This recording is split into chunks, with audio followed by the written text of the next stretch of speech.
Point వారు అన్న ప్రశ్నలో ప్రధానమైనది ఏంటంటే సభలో ఆబ్సెంటిజం. ఉద్యోగస్తులు ఒక రోజు రాకపోతే ఇది చాలా న్యాయమైన క్వశ్చన్. ఉద్యోగస్తుడు ఒక రోజు ఆబ్సెంట్ అయితే జీతం కట్ చేస్తారు ఒక రోజు అనఫిషియల్ గా హాజరైతే. శాసనసభ్యుడు అకౌంట్ గుళ్ళు పెడదామనే చర్చ మంచిది. కాకపోతే వీళ్ళు 11 మంది అందరికీ వర్తిస్తుంది. ఉంటుంది. ఇప్పుడు మనకు సభలో మీరు ఎప్పుడన్నా అసెంబ్లీకి వెళ్ళండి, ఇప్పుడు మీరు ఎమ్మెల్యే అనుకో ఫస్ట్ పోయి సంతకం పెడతారు. సంతకం ఆడ పెడతారు, అసెంబ్లీలో ఉండదు. అది అసెంబ్లీ గేట్ బయట ఉంటుంది, లాక్ బుక్ లో ఉంటుంది. దాన్ని సంతకం పెట్టేస్తారు, లోపల అటా ఇటా చూస్తారు. ఈ రోజు నా ప్రశ్న వస్తుందా రాదా, ప్రతిపక్షం అసలు లేదు కదా, ఇంక పట్టించుకోవాల్సిన అవసరం లేదు. సభను ప్రతిపక్షం ఉంటే అడుగుతాని సంఖ్య ఉండాలి, ప్రతిపక్షంగా లేదు కదా, అటా ఇటు చూసి ఇదే వెళ్ళిపోయి ఉంటారు. ఇది సాధారణ జరుగుతుంటుంది. ఇప్పుడు వాళ్ళందరూ ఏ లెక్కలోకి వస్తారు, వాళ్ళందరూ కట్ చేద్దామా? కట్టి ఒక సున్నితమైనటువంటి భావోద్వేగ అసెంబ్లీలో జరిగే ఇట్లాంటి సున్నితమైన అంశాలు బదిలో బయట పెడితే ఏమవుతుంది? ఇప్పుడు వైసీపీ వాళ్ళు ఏమంటున్నారు, ఓకే మేము సంతకం పెట్టి హౌస్ లోకి రాకుండా వెళ్ళిపోవడం మీరు విమర్శిస్తున్నారు. మరి 2 ఏళ్ళు చంద్రబాబు నాయుడు గారు అసెంబ్లీకి రాకుండా వెళ్ళిపోయి జీతాలు తీసుకున్నాడు కదా, దాన్ని ఏమంటారు? కానీ తమాషా జగన్మోహన్ రెడ్డి గారు ఎప్పుడు జీతం తీసుకోడు, ఎమ్మెల్యేగా తీసుకోడు. గత 5 ఏళ్ళలో కూడా తీసుకోలేదా? గత 5 ఏళ్ళలో కూడా తీసుకున్నట్టు నాకు సమాచారం లేదు. ఇప్పుడైతే అధికారికంగా స్పీకరే ప్రకటించాడు ఎమ్మెల్యే జగన్ జీతం తీసుకోవట్లేదని. జగన్మోహన్ రెడ్డి మినహా మిగతా అందరూ జీతాలు తీసుకుంటున్నారని ఆయనే చెప్పాడు. ముఖ్యమంత్రి ఈ రోజు ఇప్పటి ఈ సభ ప్రారంభమైన తర్వాత జగన్ ఈ సభ అంటే అసెంబ్లీ కాదు, ఈ అసెంబ్లీ కాదు, మొత్తం కొత్త సభ అంటే 2024 గెలిచిన తర్వాత ఏర్పడిన తర్వాత రోజు నుంచి ఆయన జీతం తీసుకోవట్లేదు. మనం వెళ్ళట్లేదు కాబట్టి జీతం తీసుకోవట్లేదా? నాకున్న సమాచారం కరెక్ట్ ఆర్ రాంగ్, ఆయన మొదటి నుంచి తీసుకోవట్లేదు. కాబట్టి ఇప్పుడు ఏమవుతుంది, రచ్చ ఎక్కువైతే జగన్మోహన్ రెడ్డి ముఖ్యమంత్రిగా ఉన్న సభకు హాజరైన జీతం తీసుకోలేదు, మీరు సభకు హాజరుగా 2 నెలల జీతం ఎందుకు తీసుకోలేదని చర్చ వస్తుంది కదా. 2 గతంలో వైసీపీ వాళ్ళు జగన్ గారితో సహా పాదయాత్ర పేరుతో 1.5 years బయట వెళ్ళిపోయారు. అప్పుడు ఎమ్మెల్యేలు కూడా రాలేదు, వాళ్ళందరూ జీతాలు వచ్చినాయి కదా, అందరికి వచ్చినాయి. అవును. కాబట్టి ఇది సున్నితమైన అంశం, జాగ్రత్త. రెండోది, అశోక్ గారు ఈ రోజున్న రాజకీయ వాతావరణంలో ఏ ఎమ్మెల్యే జీతం మీద ఆధారపడి ఉంటాడా? అదే ఉండదు. కాబట్టి జీతాల కోసం కకృతి పడే అంత ఓడంటే 50 కోట్లు 60 కోట్లు అడ్డు పెడతారు ఒక నియోజకవర్గం. కాబట్టి అంతా వ్యాపారస్తులు డబ్బులుండే వాళ్ళు ఉన్నారు. కాబట్టి నిన్న స్పీకర్ మాట్లాడకుండా ఉంటే బాగుంటుంది. దీనివల్ల అనవసరంగా ప్రభుత్వానికి చెడ్డ పేరు వస్తుంది. ఇప్పుడు మీరైనా నేనైనా అసెంబ్లీ ఎమ్మెల్యేని కించపరచవద్దు, సభలో ఉండే సభ్యులు ఏం అనకూడదు.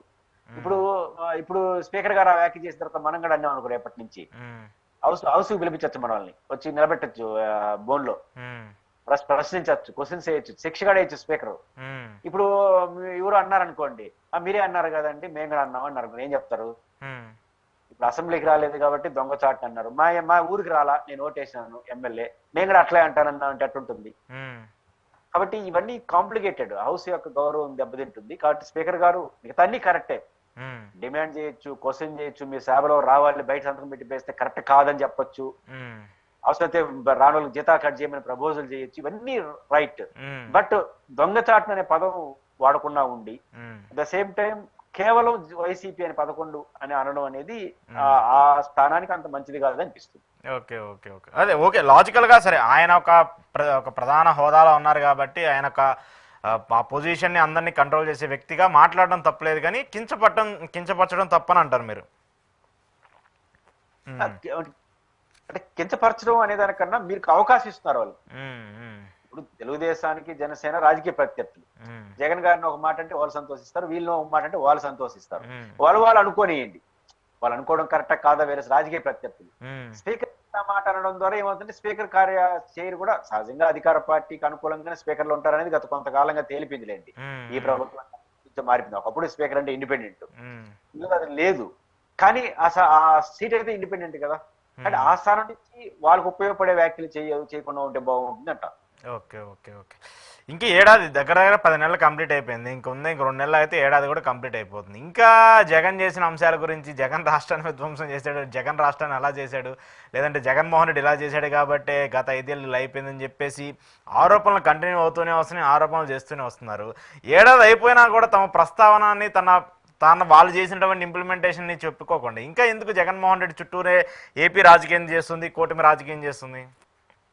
అంటే తెలుగుదేశం పార్టీ ఆలోచన ఎట్లుందంటే, కూటమి ఆలోచన, ఈ రాష్ట్రాన్ని జగన్మోహన్ రెడ్డి మాక్సిమం డ్యామేజ్ చేసేసినాడు, జగన్మోహన్ రెడ్డి అనే వ్యక్తి ఉండదగిన వ్యక్తి కాదు, చాలా దుర్మార్గుడు అని పెద్ద ఎత్తున ప్రచారం చేస్తే జనం నమ్ముతారు అని అనుకుంటున్నారు. First point.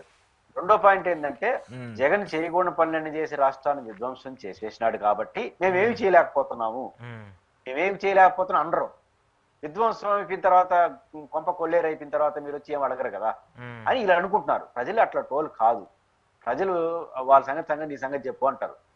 కాబట్టి ఇది ఈ బూమరాంగ్ అవుతుంది ఖచ్చితంగా వైసీపీకి. అది వీళ్ళు అనవసరంగా ముందుకు తీసుకెళ్తున్నారు. రెండో పాయింట్ ఏంటంటే జగన్మోహన్ రెడ్డి గారి సభకు రాకపోవడం ఒక డిఫెన్స్ పాలిటిక్స్. మామూలుగా అయితే ఎవరైనా సరే వైసీపీ తప్ప ఎవరు మైకి పెట్టినా సాధారణ ప్రజల్ని సభకు పోవద్దంటే పోవాలే అంటారు. నేనన్నా అంటారు, మీరన్నా అంటారు, వైసీపీని అభిమానించే వాళ్ళు కూడా. అట్లాంటి స్టెప్ జగన్ తీసుకున్నప్పుడు ఆయన ఒంటరి చేస్తుంటారు తెలుగుదేశం పార్టీ. తెలివైన రాజకీయం అంటే రోజు జగన్ని సంస్కృతి కార్యక్రమాలు జగనే, స్కిట్లో జగనే, అసెంబ్లీలో జగనే అంటే ఇంకా ఆయన వచ్చే రాపని ఒకటి అయిపోయింది కదా. ఇప్పుడు ఆయనకి మీరు భయపడతారా, మీరు ఆయన భయపడుతున్నారా? సభలోకి రాకపోతేనే మీరు భయపడుతున్నారు, సభలో వస్తే ఇంకెంత భయపడతారు. కాబట్టి నాకు ప్రతిపక్ష నాయకుడు వదలలేదని ఇంక రేపటి నుంచి అంటాడు ఆయన. కాబట్టి ఈరోజు జగన్మోహన్ రెడ్డి గారు అసెంబ్లీకి రాకపోయిన ఒక బలహీనమైన నిర్ణయాన్ని వీళ్ళు రాజకీయంగా వ్యూహాత్మకమైన జగన్ గారు డిఫెన్స్ లో పడుంటారు. జగన్మోహన్ రెడ్డి గారు తీసుకున్న ఒక బలహీనమైన నిర్ణయాన్ని బలోపేతమైన నిర్ణయం చేసేస్తున్నారు.